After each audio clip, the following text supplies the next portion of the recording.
একটাই দুর্ঘটনা মানুষের জীবন নষ্ট। ঢাকা গাজীপুর চুরাস্তার ঘটনা সাংবাদিকের এই লোকগুলো।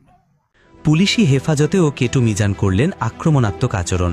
প্রকাশ্যে সাংবাদিক আসাদুজ্জামান তুহিনের প্রাণ কেড়ে নেওয়ার ঘটনায় দেশ জুড়ে যখন তোলপাড় চলছে, তখন প্রধান অভিযুক্ত কেটু মিজানের পুলিশি হেফাজতে এমন আচরণ জনমনে নতুন করে আতঙ্ক ও ক্ষোভের জন্ম দিয়েছে। গ্রেফতারের পর তার চোখে মুখে ছিল না কোনো অনুশোচনা বা ভয়ের লেশমাত্র, বরং তার হিংস্র চাহনি, আগ্রাসী অঙ্গভঙ্গি এবং দানবীয় ঔদ্ধত্যে উপস্থিত পুলিশ সদস্য ও সাংবাদিকরাও হতবাক হয়ে গেছেন।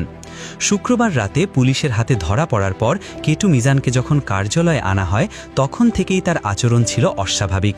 পুলিশি হেফাজতের মধ্যেও সে ছিল বেপরোয়া। বারবার ক্যামেরার দিকে বড় বড় চোখে তাকিয়ে সে যেন এক অকথিত হুমকি দিচ্ছিল।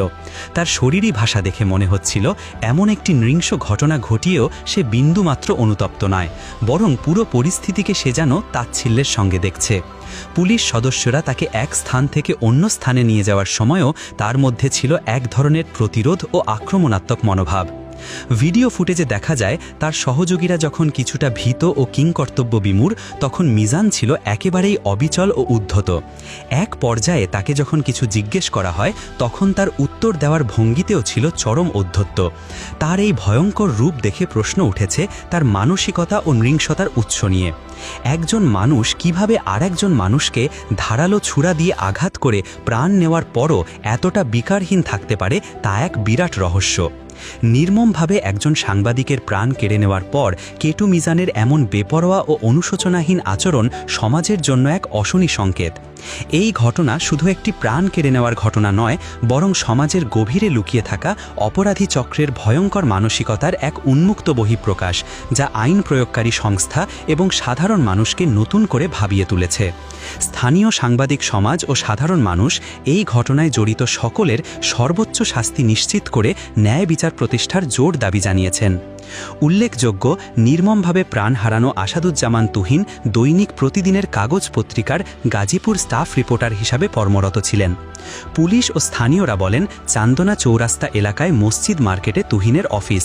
গত 7 আগস্ট বৃহস্পতিবার তার অফিসের নিচে এক মহিলার সাথে বাগবিতণ্ডার এক পর্যায়ে কতিপয় দুর্বৃত্ত বাদশা মিয়া নামে এক ব্যক্তিকে দেশীয় হাতিয়ার দিয়ে আঘাত করে এবং তাকে তাড়া করে।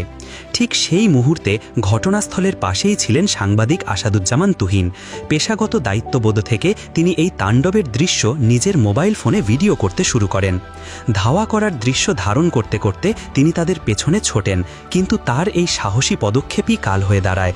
ভিডিও করার বিষয়টি নজরে পড়ে যায় দুর্বৃত্তদের। মুহূর্তেই তাদের লক্ষ্য ঘুরে যায় তুহিনের দিকে।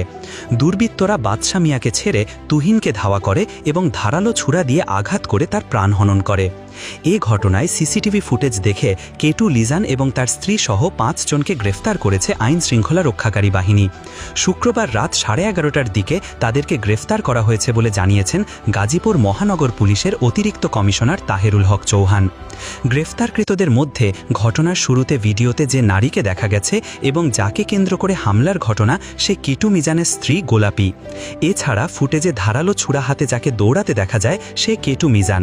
সাদা শার্ট ও জিন্স প্যান্ট পরা ছুরা হাতে দাঁড়ানো ছিল স্বাধীন। অপরজনের নাম আলামিন।